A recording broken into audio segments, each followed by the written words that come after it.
7 lapis langit kesadaran manusia dalam perspektif spiritual dan tasawuf. Dari langit pertama hingga puncak tertinggi Sidratul Muntaha. 1. Langit pertama kesadaran nafsu. Jiwa masih terikat oleh keinginan, hawa nafsu, ambisi dan ilusi dunia. Disinilah manusia diuji dengan syahwat, amarah, iri, cinta dunia dan kerakusan. Makna spiritual, tahap awal perjalanan, di mana seseorang mulai menyadari kelemahan diri, belajar menundukkan ego dan disiplin dalam ibadah. Langit kedua kesadaran hati.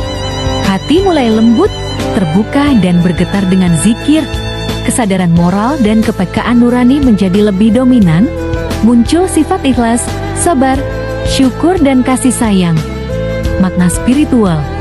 Ibadah tidak lagi sekadar kewajiban semata, melainkan kebutuhan jiwa. Cinta kepada sesama tumbuh sebagai pantulan dari cinta kepada Tuhan. Langit ketiga kesadaran ruh. Hubungan batin dengan Tuhan semakin dalam.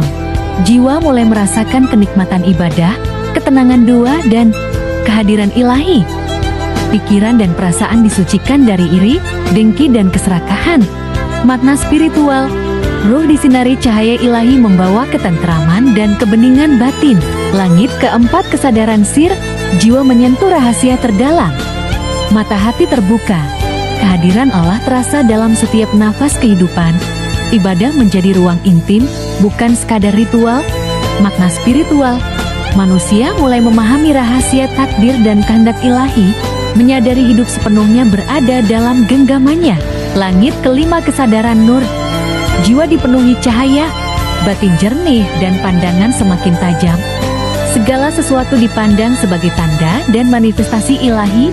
Ego mulai ditinggalkan, muncul sikap pasrah, reda dan tawakal yang dalam. Makna spiritual. Manusia mulai bebas dari keterikatan duniawi, hidup diterangi cahaya ilahi. Langit keenam kesadaran fana. Ego runtuh total. Tidak ada lagi aku, yang ada hanya Allah yang nyata. Jiwa mengalami fana filah melebur dalam kehendaknya. Tiada daya dan upaya selain milik Allah. Makna spiritual. Puncak kehambaan. Jiwa hilang dalam samudra kasih ilahi. Langit ketujuh kesadaran baka Sidratul Muntaha. Setelah fana, jiwa kembali hidup dengan kesadaran ilahi. Hidup bukan lagi untuk diri sendiri, tetapi sebagai pancaran kasih dan rahmat Tuhan. Inilah makam para nabi, wali dan kekasih Allah. Makna spiritual. Tingkat tertinggi kesadaran, di mana manusia mencapai derajat insan kamil, menyatukan bumi dan langit, lahir dan batin, sebagai cermin sempurna cahaya ilahi. Jadi, 7 lapisan langit kesadaran adalah peta perjalanan jiwa manusia. Dari nafsu, hati, ruh, sir, nur, fana, dan baka, hingga mencapai Sidratul Muntaha.